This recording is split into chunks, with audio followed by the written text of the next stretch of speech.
Ang Chancapedra na mas kilala sa tawag na sampasampalukan ay isang maliit na halaman na karaniwang itinuturing na ligaw na damo. Madalas kasing tumutubo ito sa mga gilid ng kalsada at mga bakanting lote.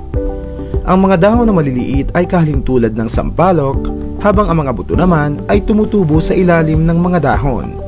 Maaari itong tumubo sa anumang lugar sa Pilipinas. Ang buong halaman ay ginagamit upang makabuo ng isang herbal supplement na ginagamit sa mga tsaa, capsule, liquid extract at mga tabletas.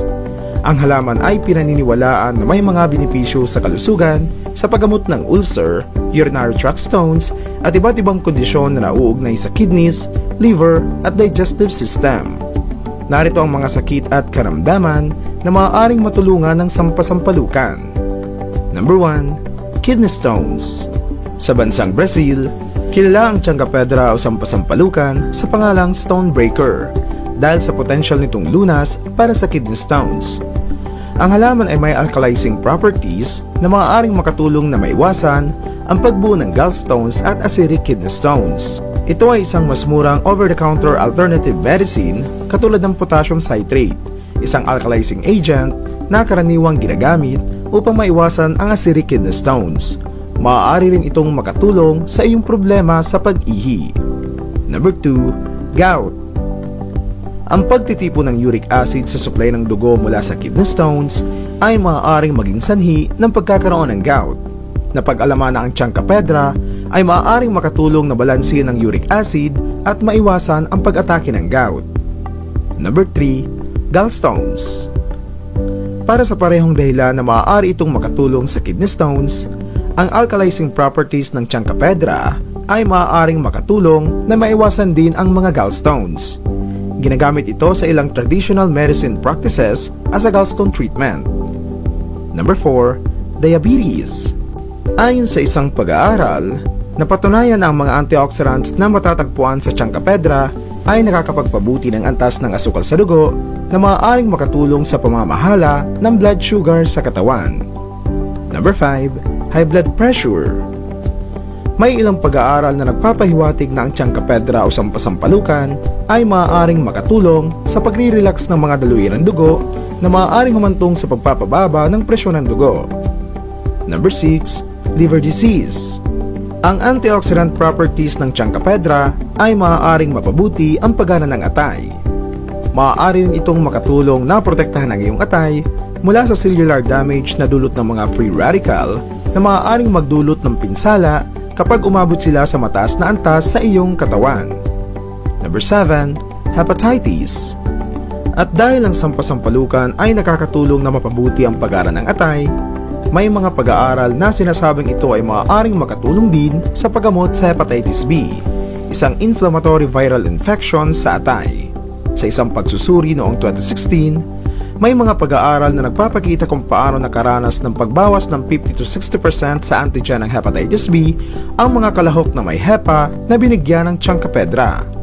Dahil dito, ang herbal na ito ay maaaring maging epektibo laban sa hepatitis B sa pamamagitan ng replication of the virus. Number 8. Stomach ulcer. Sa isang test tube study, pinatay ng Chancapedra extract ang Bacterium Helicobacter pylori na naging dahilan ng pagkakaroon ng ulcer sa tiyan. Gayunpaman, patuloy na pinag-aaralan upang malaman kung ang isang Chancapedra oral supplement ay magiging epektibo laban sa mga ulcer sa tiyan sa mga tao. Number 9. Sore throat at namamagang tonsil. May pananaliksik na nagmumungkahi na ang pag-inom ng kombinasyon ng Chancapedra at black seed sa loob ng 7 araw ay nakakapag-alis ng sakit sa mga taong may namamagang lalamunan at namamagang tonsil. Number 10. Nakakatulong sa pagbabawas ng pananakit at lagnat. Ang pagiging epektibo ng Chancapedra ay natagpuan ding kapaki-pakinabang laban sa pananakit ng kasukasuan at sa pagbabawas ng lagnat. Sa mga kaso ng mga problema sa kalusugan tulad ng trangkaso at colic, napatunayan din ng Chancapedra ang pagiging kapaki-pakinabang nito. Habang ang Chancapedra ay maaaring magpababa ng asukal sa dugo at mga antas ng presyon ng dugo, dapat itong gamitin ng may pag-iingat kung ikaw ay umiinom na ng maintenance para sa pagpapababa ng presyon ng dugo o asukal sa dugo. Maaaring hindi ligtas ang Chancapedra para sa mga buntis na kababaihan o sa mga nagtatangkang magbuntis. if consumed in large amounts, maaaring pigilan ng Chancapedra ang pagbubuntis, dagdagan ang iyong panganib sa congenital disabilities o maging sanhi ng mababang timbang ng kapanganakan. Tandaan na mahigpit na ipinagbabawal ang Chancapedra o sampasampalukan sa mga taong may sakit sa puso. Kapag nakaramdam ng pagbigat ng dibdib, itigil agad ang pag-inom nito. Ang buong halaman ng sampasampalukan ay nagagamit sa panggagamot. Ang buong halaman ay karaniwang nilalaga at iniinom isang beses sa isang araw upang makagamot. Mabisang halamang gamot ito sa mga taong nagmamanas at may mga tumutubong bukol sa katawan. Maaari din itong dikdikin at ipantapal sa ilang kondisyon tulad ng galis, buni at iba pang sakit sa balat.